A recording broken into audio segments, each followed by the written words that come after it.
Welcome to a special edition of the Jay and Rob Toy Show. I am your host for this event, Rob McCallum, aka Rob McZob, and I am going solo this time because last Monday when we tried to do our show, Mother Nature intervened and stopped us with her cruel, twisted magic from having our delightful guest on. But things have changed, and now I can bring him on to talk about his wonderful book series and your chance to get involved with it and help make it a reality. I have our special guest today, Mr. Blake Wright. Welcome, sir, finally. Yeah. Hey, Rob, what's happening, man? Well, you're kind of experiencing Canada and that weather right now, although that's very strange given that you live in Texas, correct?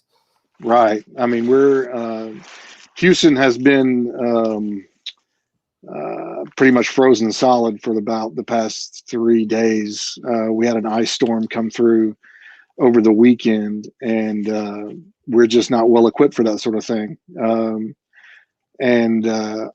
My house is still currently without power. We're going on day 4 without power, and day 3.5 without water.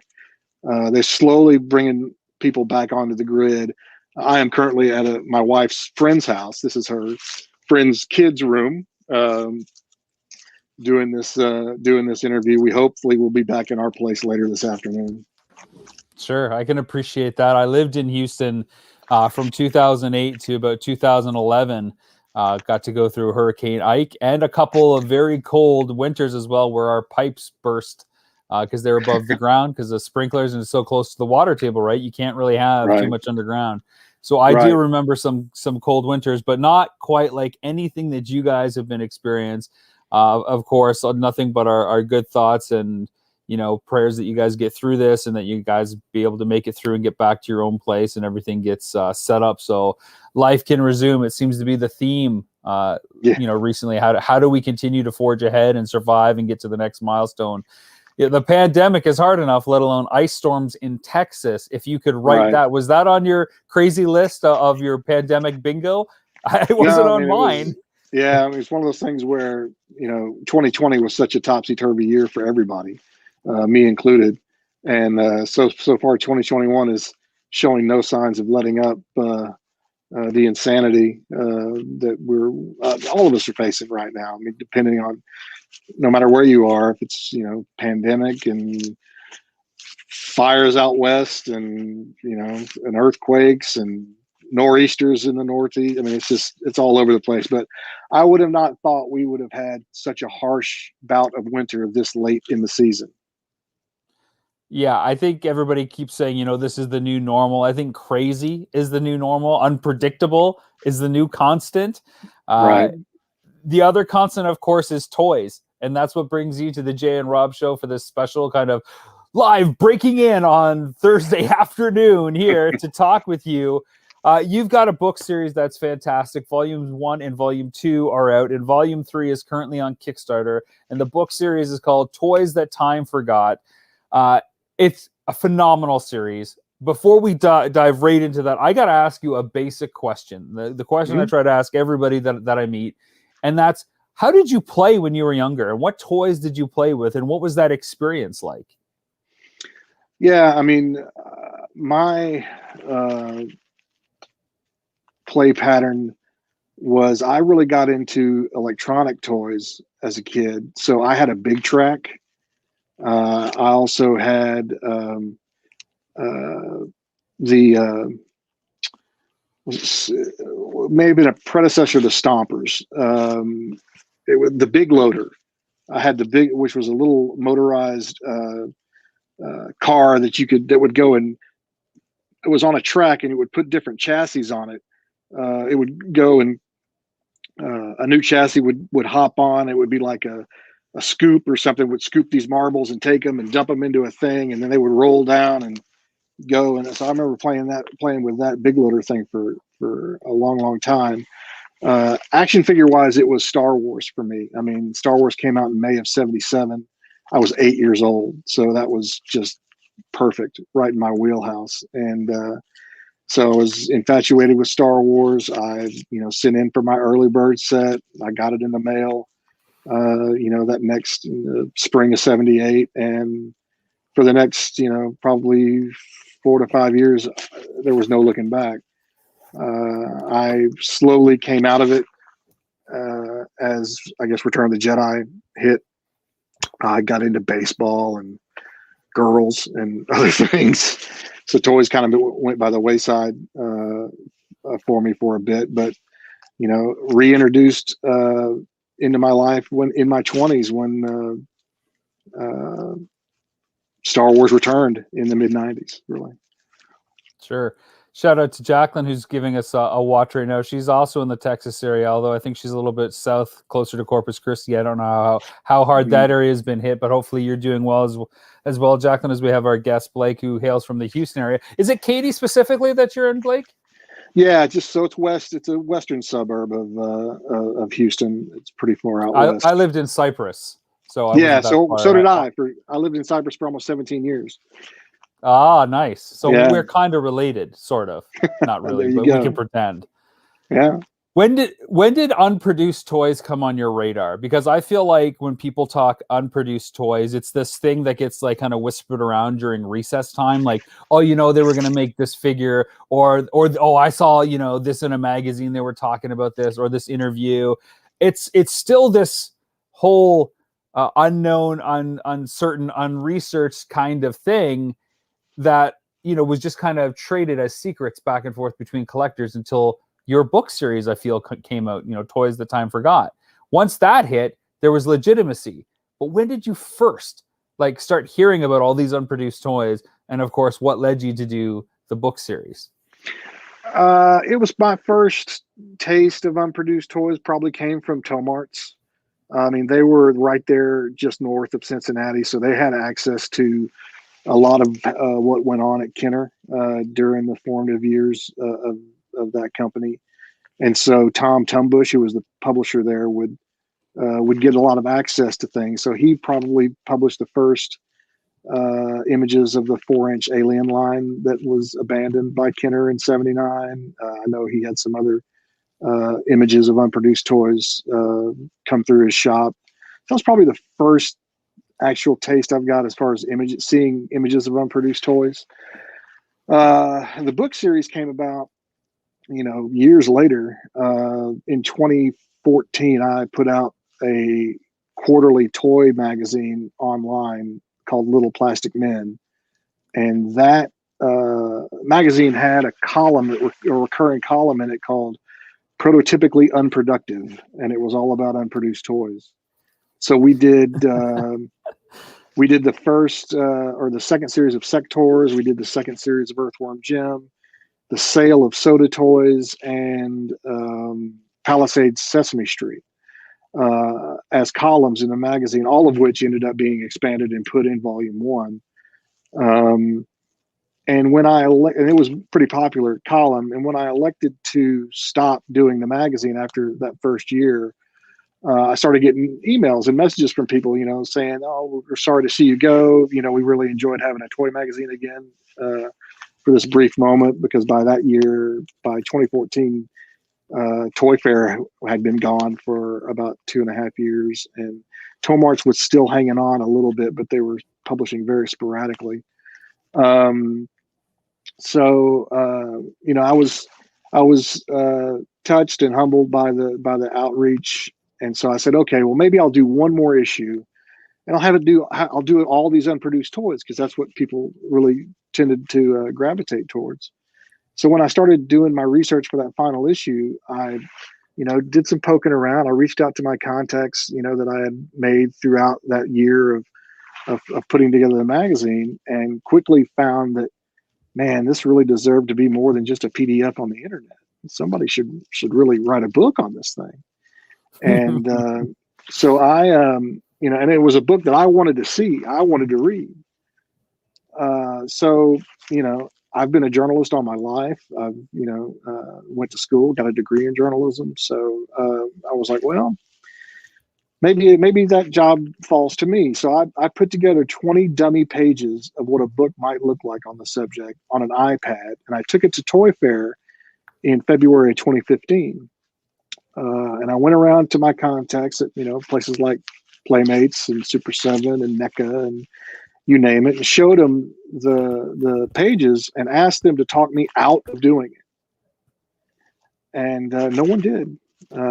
Everybody was very, even companies I thought might not be as receptive to the concept were like, yeah, that's pretty cool. How can we help you?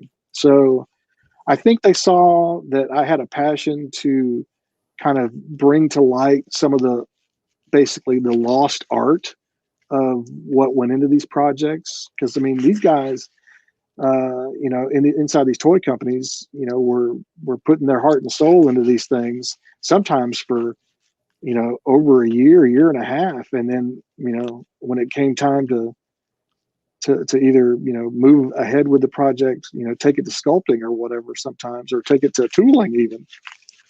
The investment just the company was either not in decent financial shape. Maybe the property was a shaky IP. The movie didn't pan out. The cartoon got canceled. You name it. And so they don't go through with producing the product. And there goes 18 months of blood, sweat, and tears right down the drain, because a lot of this stuff just disappears into files or actually gets physically thrown in the trash. So I wanted to kind of resurrect some of this stuff as a bit of a tribute to the artists behind the scenes that put the effort into the concept drawings or the actual sculptures or you name it. And once I established that I wasn't kidding around, it was the project became quite the labor of love, and I was enamored with the whole idea of unproduced toys. As I met more and more people like me, more and more people who were in the business, who look back on some of these projects with great fondness, even though they never got off the ground. It really turned into something special, and I was happy that I was able to get that first book, completed and on Kickstarter and funded and in everyone's hands. Yeah, I missed the first campaign, but what I loved about the Volume 2 campaign is it gave me a chance to get Volume 1. So when Volume 2 arrived, I also got Volume 1. So it was like a real deep dive for me to go through all these different toys. Some I had heard about, but not in the detail that you were able to present, and certainly not from the perspective of the people actually telling the story because they lived it. That combined with, frankly, your really nice and slick design approach. I mean, there's a million ways to design a book to look, but what I like about your books, they're not crowded, they're not over the top, but they still feel jam-packed with images, and you still really feel like you're getting the story, you're getting to see a lot, so there's that sense of fulfillment, but it's not like overbearing, like you've got like a Webster's Encyclopedia Britannica that you've got to delve into. It's a comfortable read, and you're always going to get something out of it. I got Volume 2 here. We could talk about that if you want, but I really want to spend some time talking about Volume 3, because that's the chance that everybody has right now to be a part of the story. I've brought it up on the stream for people to check out. You're doing really well. I apologize for our American viewers because Kickstarter will translate everything to Canadian funds. But if I hover over this, you can see that Blake has a goal of $35,000 US, and we're just over the $30,000 mark. So that's just over 85%, I think. At least that's what the email I got this morning, Blake. Yeah, we're 85% there basically inside or in our first week, which is great. We're definitely trending towards being able to fund this thing. I would love to be able to open up some of the stretch goals, which are just basically bonus chapters that will be added to the book. But that's what I honestly love that about this. So I remember Volume 2, one of the stretch goals was a Golden Age chapter, and when it got unlocked, it was for superpowers. So that's what sold me on it. And I've run a lot of Kickstarter campaigns for my various documentaries and some video game stuff, and brought on as a consultant. And stretch goals are always a tricky thing to really manage, because are you overpromising something outside of the campaign that was never really part of it? Are you getting yourself into hot water? Are you relying on third-party vendors to do something? with what you've done here and how you've kind of broken down the different ages, which I love. I love that you call it the golden age, the gilded age, and the darker times being the 90s. Mm-hmm. It just makes so much sense that, hey, if we hit this, this is going to be more pages, this is going to be more costs, so we can include this in there. Like Right. it is so simple, and there's a direct correlation. So I hope that we get a nice Gilded Age chapter here if we hit the 40,000. And I think you're going to do it based on where campaigns tend to go, especially in the final days. So I'm really hoping for it, my friend. I'm really hoping for it. Yeah, I mean, it looks like we're probably going to get to at least that first one. I mean, the first book, I think the final total on it was 37,000 US. The second book went just over 40,000 US. So if we're trending along that line, and as more and more people learn about the book series, I'm hopeful that we'll be able to eclipse that $40,000 mark. Yeah, it's really cool. I know you've got 3 chapters here kind of on display. You've got the Superman Right. Almost Lives toys. You've got Skeleton Warriors, and you've got LJN's V line. Can you Right. give us a tease of what else we might see in this, or is this a wait and see once it arrives? Yeah, I mean, it's I've teased a few things out there beyond the Kickstarter teasers. This was the first book that LJN that I have LJN in. That was always a tough nut to crack for me, but I finally found some folks who I'm actually still corresponding with via email today. Some new LJN folks have decided to reach out, which is awesome. So there's going to be 3 LJN lines in volume 3. Sorry, one of which is V, the second of which is Tiger Sharks, and the third of which I'm not going to reveal because no one's ever heard of it. Mystery line. Yeah. Mystery line. I like it. And Tiger Sharks is cool. That's one of those, certainly I would call cult classic lines that a lot of people remember, but don't remember well enough to kind of put it up there when you start having those chats about, obscure toy lines that you love from back in the day. So I think that's going to excite a lot of people that are listening to this on our archived audio version and a podcast version. Of course, everybody that's watching live as well on YouTube, Twitch, and Facebook. What do you get more excited about? Is it unproduced toys from massive lines that everybody knows, or some of these toy lines like you just alluded to that people might not have heard of, but there was plans in the works for? Yeah, it's definitely the latter. The stuff that no one's ever heard of, and I've never heard of, and I don't think a lot of people outside of the companies have ever heard of. That's the stuff, especially when you look at it. There's one property in this book, in volume 3, that I don't know how big the pool is of folks that actually knew there was a toy line underway, for it. And I have probably the equivalent of what may end up being a 20-page chapter on it, which is massive. For, I think the longest chapter so far in any of the books has been 16 pages, and that was Turtles. So here's volume 1. So here's a line that no one's ever heard of, and I've got 20 pages worth on it. So that kind of stuff is really really exciting for me, because a lot of folks early on, the criticism of volume 1 before anybody even saw it was that all this information is already out on the internet. Why would I need to pay you X amount of dollars for a book on this subject? And initially that sounds like a valid argument until you start doing the math and going back in timelines and realizing that the internet didn't come into vogue until the turn of the century. And then before that, when did digital cameras pop up of any kind of with any kind of regularity? Mid 90s or so. So really, if you look at anything prior to, just say 1993, you didn't have a digital camera, you didn't have the internet. So someone actually would have to be physically scanning this stuff in and putting it on the internet for whatever reason. And it just hasn't been a lot of that. So there are toy lines from the 90s and the 80s and the 90s and even the 2000s that there's no info out there on them at all. So it's I could make the same argument though too, right? Like one of the films that people know that I made is Power of Grayskull, which is the definitive history of He-Man and the Masters of the Universe on Netflix. We went around, talked to all the creators, asked them how they made, the toys, the cartoon, the movies, the various reboots and whatnot. All that information is out there. In fact, Toys That Made Us has an episode on it. There was other documentaries that have been started. There are, essays on it. There are blog posts. There are great YouTube videos. It didn't stop us from making it. It didn't stop people from watching it because it's about the legwork. It's about the journalistic integrity, which, like, as you said, you've been a journalist your whole life. You've done the legwork and put it together and vetted and verified these sources. And now it's in a trusted physical form that's going to stand the test of time.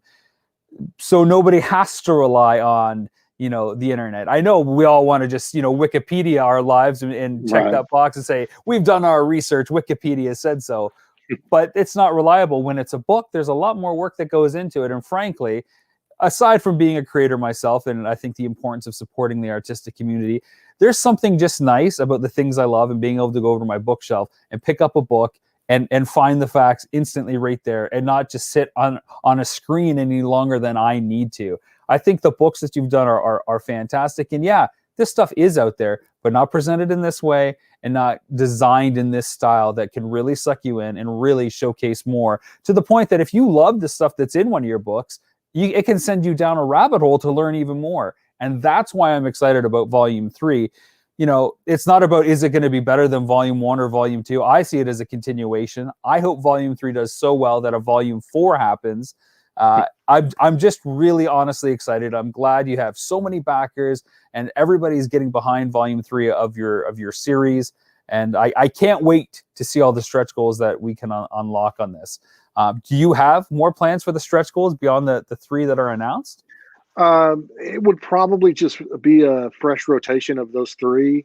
I didn't want to get overly optimistic about how. I was nervous when I launched Volume 3 because you just never know how people react. I built a bit of an audience with the first 2, but if you throw in a pandemic, you throw in the struggles that people are going through currently, and you just didn't know what the mood or appetite was for this sort of thing right now. And there's been no shortage of pop culture Kickstarters out there. So what was the appetite? How big was the appetite? Was there room for me? Right. But hopefully, after the first day, I was like, oh, okay, it looks like we're going to be fine. But there's still anxiety there from right before you go live, and it was just like, I tried to space these out in every 2 years you would get a new volume, and we were able to do that. So I was hopefully I told my wife, I said, hopefully they remember me, and she said, of course they're going to remember. You'll be fine. You'll be fine. She was right. So the wives are always right, my friend. They're always right. Does that mean that if 3 goes well in 2 years' time, we can see a Volume 4? How much knowledge and information and contacts do you have? Can this go forever? To Volume 4 specifically, I don't think so. The plan has always been to do the 3. It's my own little nice little trilogy, and there you have a good sampling of unproduced toys from the decades that gave us the golden age and other ages of action figures, because that's basically what the books are all about. It's boys action. There's no lack of material to do additional books. I've often joked I could do 10 of these and still have only scratched the surface of what's out there, because when you do the math, and I've put this number out to a lot of different toy company execs, people who were in the business in the 80s and 90s, and it always comes back with a pretty reassuring, yeah, that's about right. And that's that we only see about 30 to 35% of what these companies actually work on ever hit the store shelves.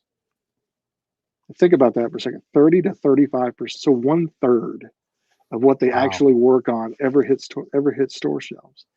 So when you multiply that 2/3 out by going on 4 decades now, there's plenty of stuff out there.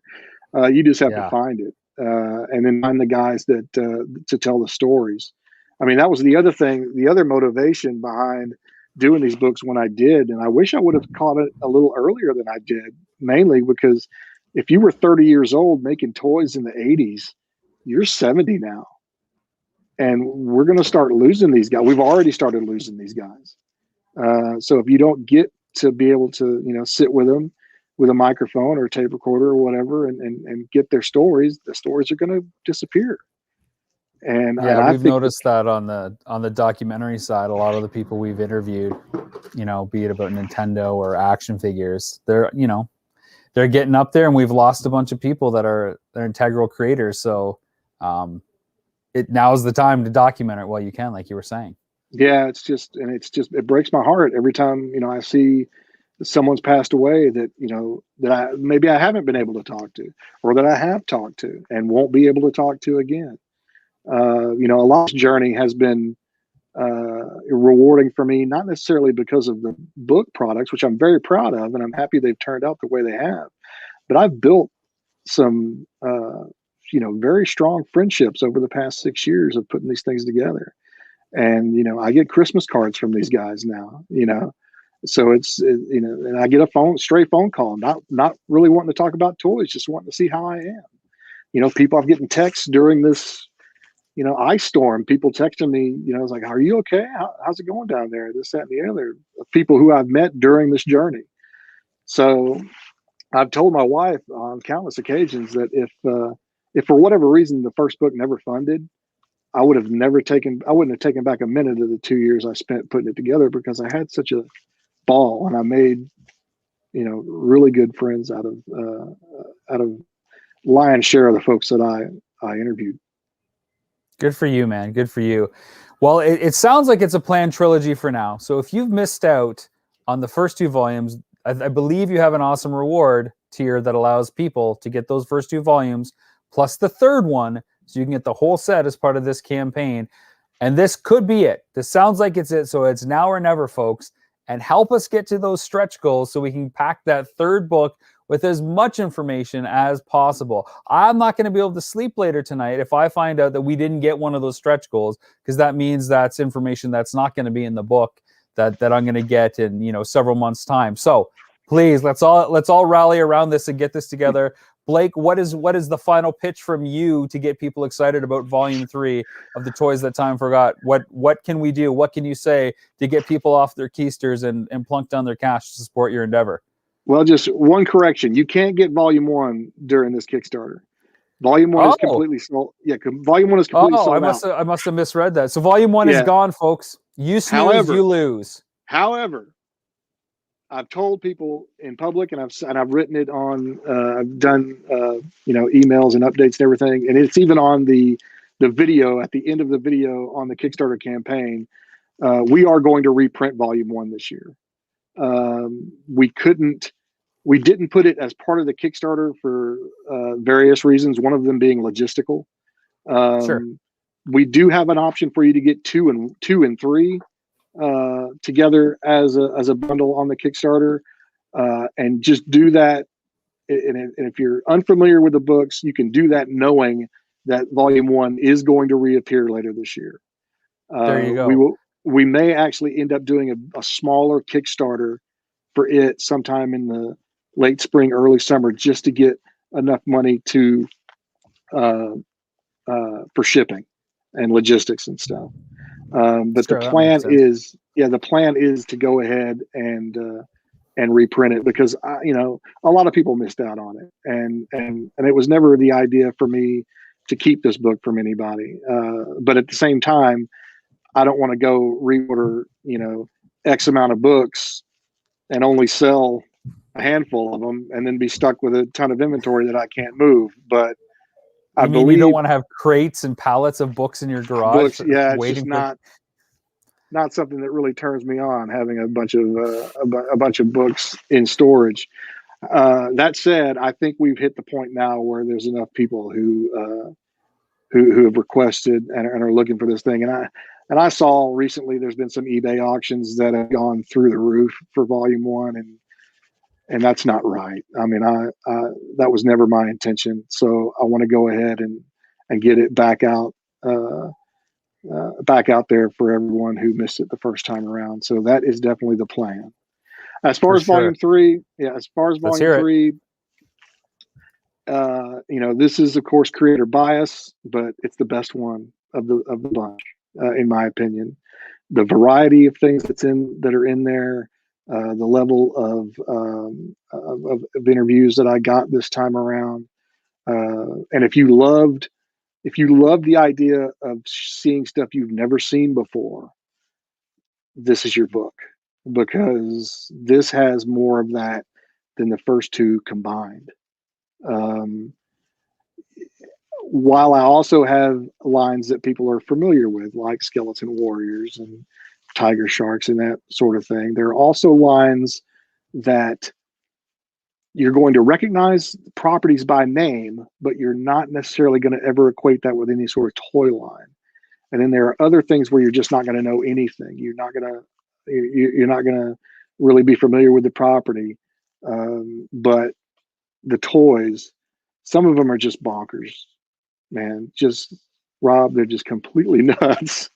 And you'll sort of see why. It's like, yeah, I can kind of see why maybe that didn't because the first book had the Mattel line Fleas in it.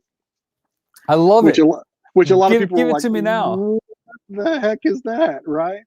In the second book, it was the Boogers line from Kenner that never surfaced.